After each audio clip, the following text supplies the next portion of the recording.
నిజామాబాద్ జిల్లాలో చలి తీవ్రతగా ఉంది. నిజామాబాద్ జిల్లాలో ఉదయం తెల్లవారినా కానీ చలి తీవ్రత తగ్గడం లేదు. చలి నుండి రక్షించుకోవడానికి ఇక్కడ కొంతమంది జనాలు చలి మంటలు కాగుతున్నారు. అసలు ఆ చలి ఎలా ఉంది, దానికి సంబంధించి చలి ఎంత తీవ్రతగా ఉంది, దానికి సంబంధించి ఇక్కడ మరి వాళ్ళు ఎలా మంట కాగుతున్నారు, ఎందుకోసం కాగుతున్నారు వారిని అడిగి తెలుసు. మీరు చెప్పండి, ఇక్కడ మంట పెట్టుకున్నారు ఎందుకోసం? 3 నుంచి చలి ఎక్కువయ్యి చలి కోసం మంట పెట్టుకుంటున్నాం సార్. మీరు చెప్పండి అన్న, మీరు పొద్దు నుండి ఇక్కడ చలి మంట కాగుతున్నారు కదా, అసలు ఏంది పరిస్థితి? అంటే తీవ్రమైన చలి సార్. ఇక్కడ ఈ పండగ నెల ఇప్పుడు గత నెల రోజుల నుంచి ఇట్లనే చలిగా ఉంటుంది. కానీ మేము 3 గంటల కానించి ఇట్నే చలి మంటలు కాకుండానే ఉంటున్నాం సార్. మేము ఈ సైడ్లో వర్క్ చేసుకునేటోళ్ళమే.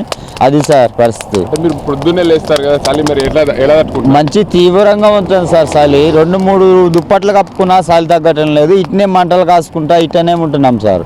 ఇప్పుడు వేడవుతున్నా కానీ చలి తగ్గలేదు సార్. ఏదేమైనప్పటికీ నిజామాబాద్ జిల్లాలో చలి తీవ్రత ఎక్కడే ఉంది అని చెప్పాలి.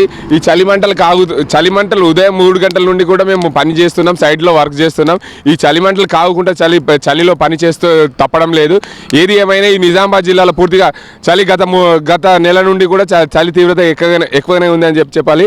ఎందుకంటే ఇక్కడ నిజామాబాద్ జిల్లాలో పూర్తిగా వ్యవసాయ ఆధారిత జిల్లా కాబట్టి, ఎందుకంటే ఈ జిల్లాలో పూర్తిగా ప్రాజెక్టులన్నీ వర్షాలతో పూర్తిగా నిండడంతో ఇక్కడ ఇప్పుడు రబీ పంటల సీజన్ ప్రారంభమైన దృష్ట్యా పొలాల్లో పూర్తిగా నీరు రావడంతో చలి తీవ్రత ఎక్కువగానే ఉంది. చలి ఇలాగనే ఉంటే ఇంకా మరిన్ని రోజులు చలి ఉంటే ముసలి వాళ్ళు కూడా హరియాని మించే పరిస్థితిలో చలి తీవ్రతగా ఉందని చెప్పాలి. నిజామాబాద్ జిల్లాలో చలి పరిస్థితి ఇది. Camera person Srikanth, Gangareddy, 99 TV, Nizamabad.